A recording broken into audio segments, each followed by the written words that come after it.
It's no secret that Neon Genesis Evangelion revolutionized the world of anime, in particular the mecha genre, and it would be an understatement to say that it demonstrated that anime could be deep, complex and symbolic, to the point of being dense and distressing. What may be a secret is that even though I like robot stories, I'm not so fond of EVA. I'm sorry, but I have to say that even though I'm a Westerner brought up in a predominantly Catholic home, it was EVA where I first got a glimpse of all the Kabbalistic symbols of the Hermetic tradition of Judeo-Christian mysticism. Many people first find Crowley, Chaos Magic, or even the Satanic Bible, and through them they get to bigger things like Enochian cult, Enochic magic, but no, I got there through EVA. But don't worry, I'm not here to talk about magic. Right now, we live in a very interesting internet age where you can legally watch EVA in streaming services. Not only the original TV anime, but also the original movies and even the Rebuild, which I have to say is truly the reason why I'm talking about EVA right now. The Rebuild, not the original series. You see, I didn't like the original series. It felt like it was super complex just for the sake of being complex. And also, the mechanical design of the EVAs is something that to this day I dislike. Only the thinness of the EVAs, as Hideaki Anno is a great director with amazing shots that demonstrate his and his crew's abilities to create a techno-mechanical environment. Speaking of Anno, in another video I talked about how Tomino was dumping all of his malaise into the story of Gundam Victory. Yet Anno did something kind of the same, but much more intense. Probably every EVA fan knows that Anno totally used the series as a way to work and treat his depression, and at first I thought that was very stupid. Yet the stupid one was really me, since well, being an adult is not as easy as being a teen. Now I understand more of his traumas and his coping mechanism. At the same time, now that I've been investigating more about the Rebuild, I've been finding out a lot of things regarding what was happening with Gainax and Anno in the 90s. One of the most interesting things that I found out was the Evangelion Proposal that was created 2 years prior to the broadcast of the anime. This proposal, which can be considered the prototype EVA, is super interesting because it lays out the intention of the show, what they wanted to do, and what they were trying to break and achieve. So my friends, my name is Absa, and even though I originally intended to talk about the Rebuild of EVA, and the proposal is something that surely every EVA fan knows about, it's time now to explore the Evangelion Proposal, a manifesto that, through a lot of changes, transformed into a worldwide phenomena that is now known as Neon Genesis Evangelion.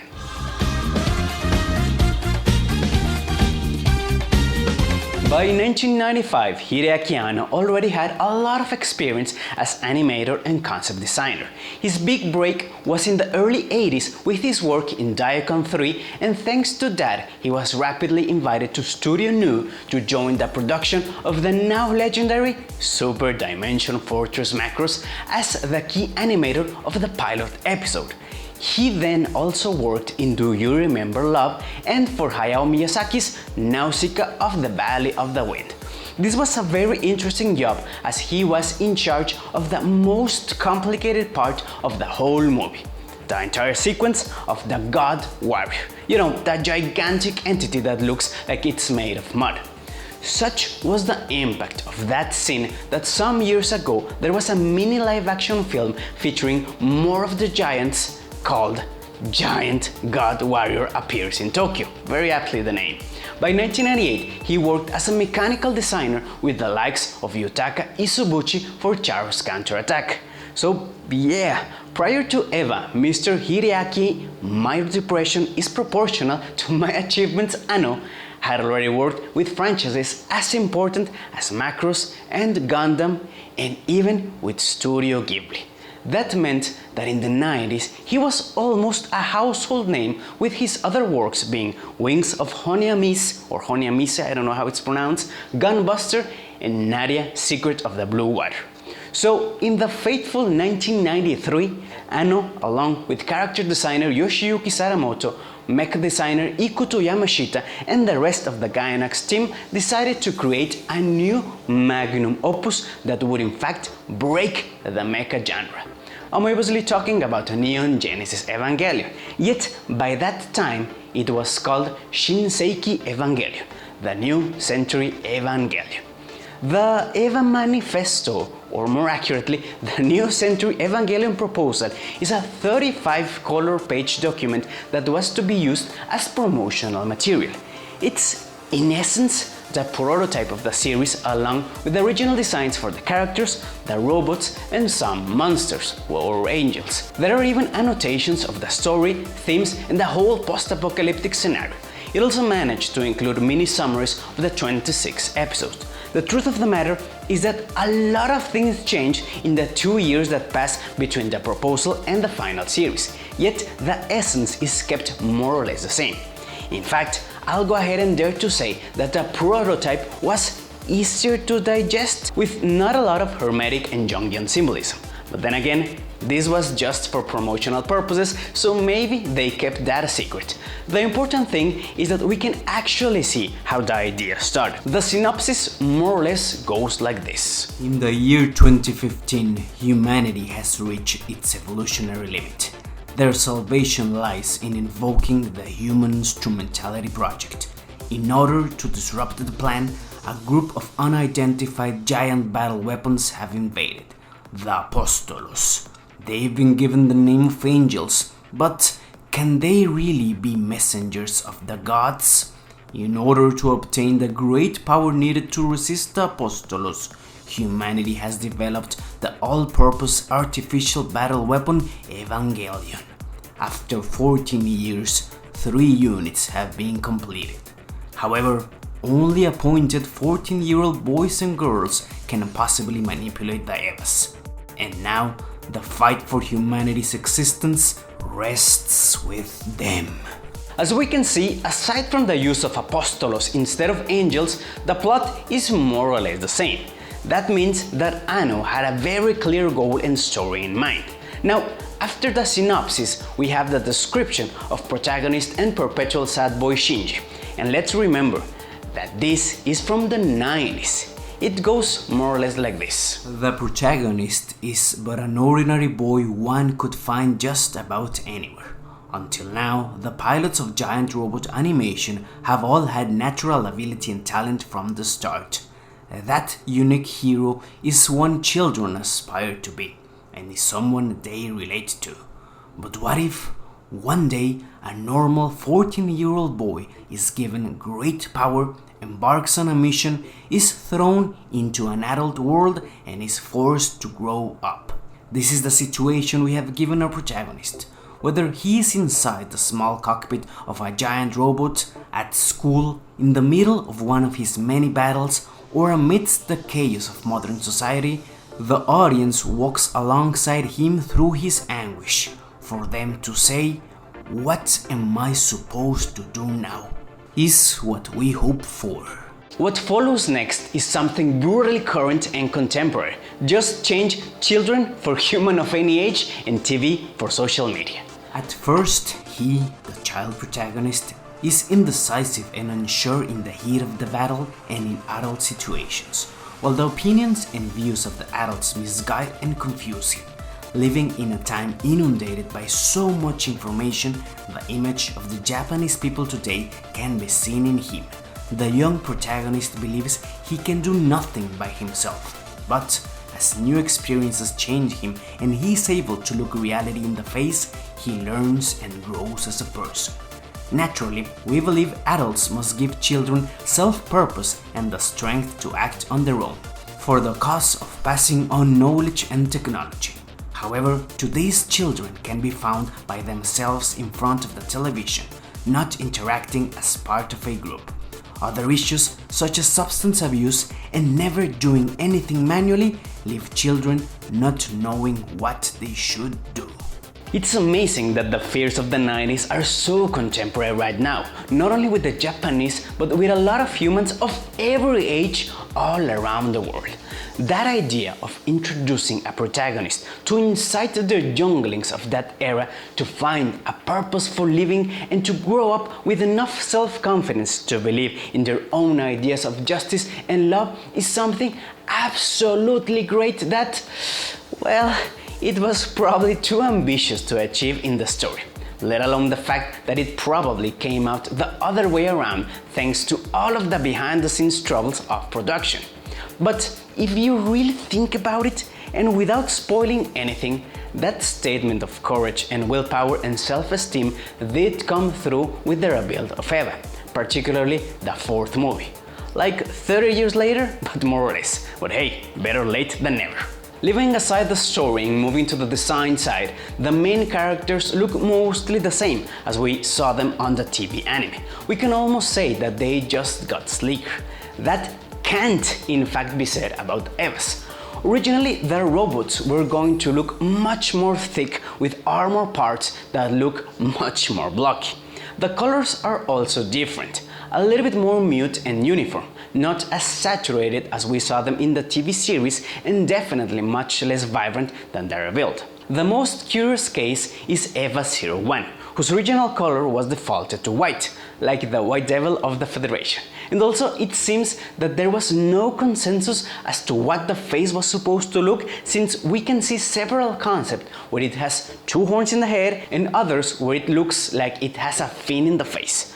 The story goes that the first sketches were made by Hideaki Anno, who took inspiration from the mythical Japanese Onis to define the most important elements of the EVA's appearance. He was also inspired by the works that mark him in his youth, such as Devilman by Go Nagai, or, you guessed it, the God Warriors in Nausicaa of the Valley of the Wind. Legend says that even Yutaka Isobuchi, the mech designer of the new Gundam, took several jabs and tweaks at the design, but in the end it was Ikuto Yamashita who truly defined the final EVA. As for me personally, well, I prefer the looks of the prototype EVAs since they look bulkier and much more armored, and well, I think that they look cooler like that. As a matter of fact, the only EVA that I like is, well, the face of the EVA 01 and the Mark 6 of the Rebuild. The others, not so much. And well, even though their appearance changed, what remained almost exactly the same was that since the beginning, the EVAs were conceptualized as biomechanical beings. To be more clear, artificial, gigantic humans imbued with powers beyond what was known, but they still needed electricity or some sort of fuel to work since they hadn't developed their own energy system. The original description of the EVAs follows next. In the year 2000, with the outbreak of the Dead Sea evaporation incident, the details remain undisclosed, a giant biological weapon was discovered by humanity, the artificial human atom. A replica was created by rallying human wisdom and applying new technology based on he who was left behind by the sapient prehistoric life forms called the first ancestral race. This is Evangelion. Where have I heard that before? Oh yeah, it sounds like a very dark turn of the SDF1 and the Protoculture, right? Now, jokes aside, I mean, Hideaki Anno was there for Macross and even for Gundam, so maybe some of the lagginess of the story came unconsciously. Or, who knows, maybe it indeed started out like, what if Macross had gone horribly wrong with no mean made to save us from the invading aliens? Seen through that lens, and considering the fact that Shinji is like a revisionist or deconstructed Amuro Ray and or Hikaru Ichijo, maybe Anno did start with that in mind? Or maybe I'm just being absolutely nonsensical and rushing into conclusions without taking into account the huge elephant in the room, the Human Instrumentality Project.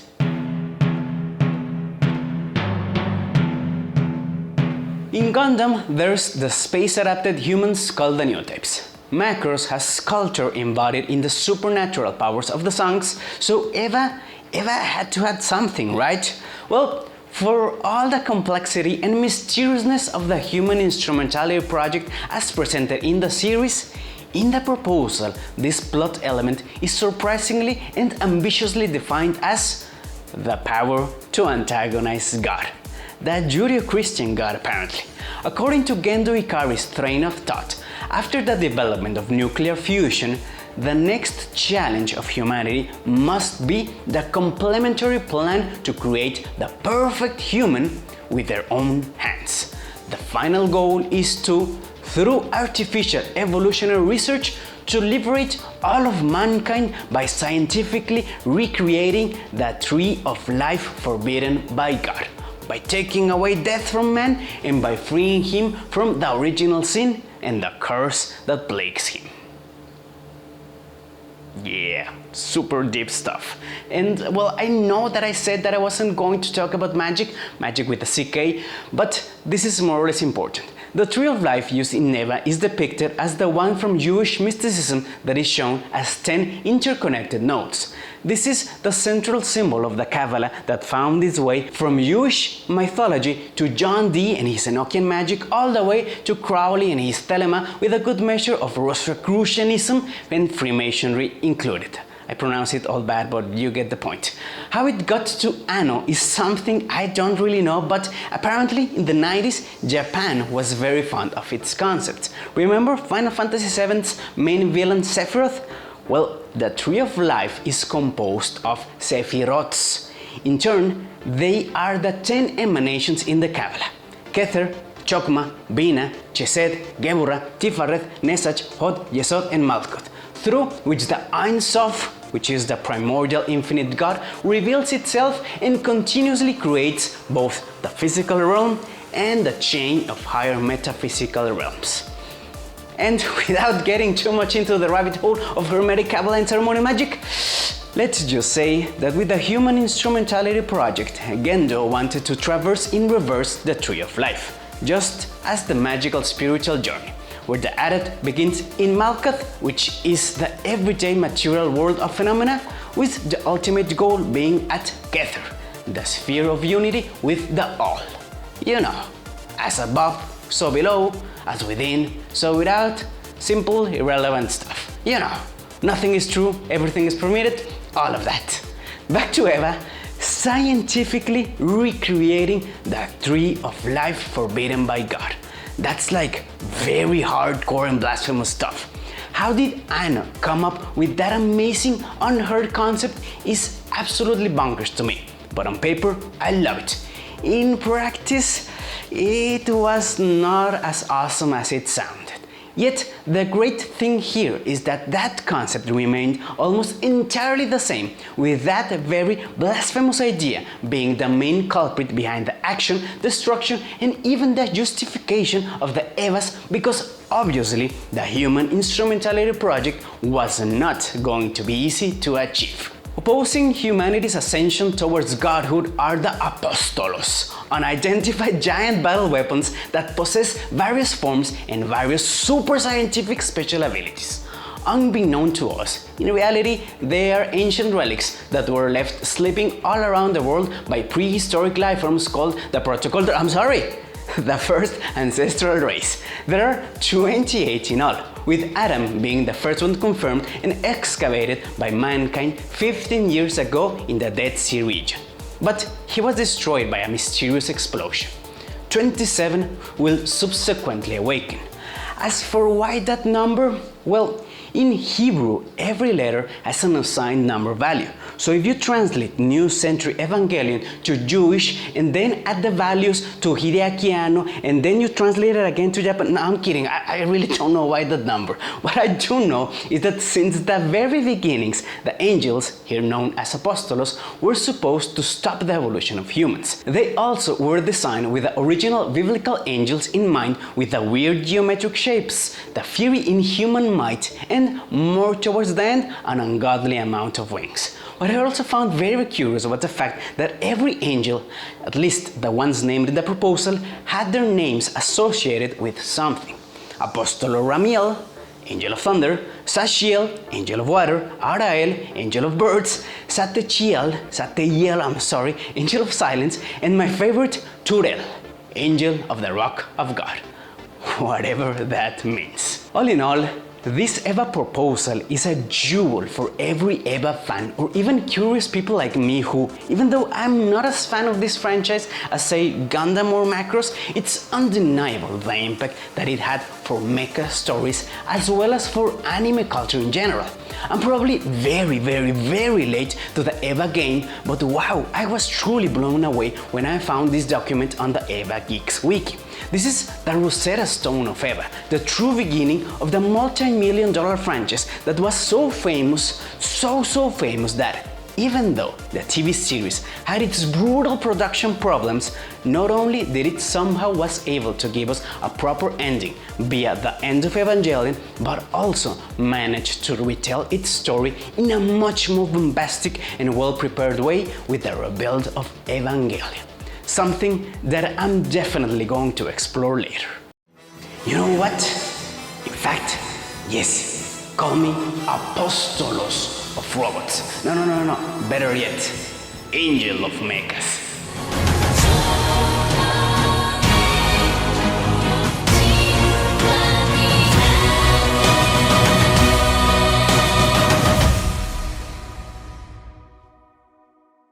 So yeah, I started researching for the Rebuild and got totally immersed in the original proposal. And I'm not even sorry. I truly find fascinating the time period and context of how every piece of fiction was created. Macross Plus could probably never have happened if not for that disastrous piece of media that Macross 2 Lovers Again was. Turn A Gundam probably never would have happened if Tomino didn't try to destroy his franchise with Victory Gundam. EVA probably wouldn't have happened if Hideaki Anno didn't challenge the status quo of the robot genre with a project that, since the very beginning, was meant to break the mold of what was accepted as a robot story and try to tell something very different.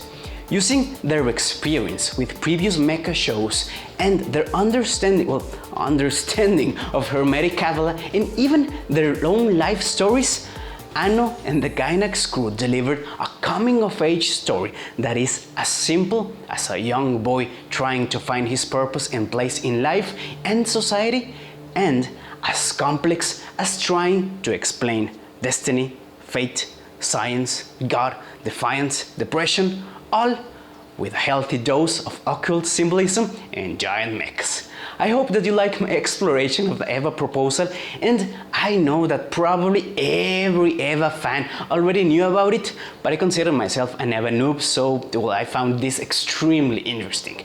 And if you're like me and didn't know about this piece of media, you can check the translation of almost the entire document in the EVA Geeks wiki. I just touched upon what I found to be the most interesting parts for me, and well, the design of the robots that were very nice, even though they stayed only in a prototype version. Anyway, thank you very much for staying till the end of the video, and as you may or may not know, my name is Absa, and we can continue the conversation over at Twitter, where you can follow me at Absalonicus, and on Instagram, where I post pictures of my figures, my cats, and sometimes even myself. I'll be trying to talk more about anime, comics. I definitely want to talk about comics, but I'm finding it difficult with all of the robot shows that I'm watching right now, and I hope that you like my real, short of the RX-78 too, but always remember that in fiction lies power, so let's use it to forge a new type of story, our hero journey.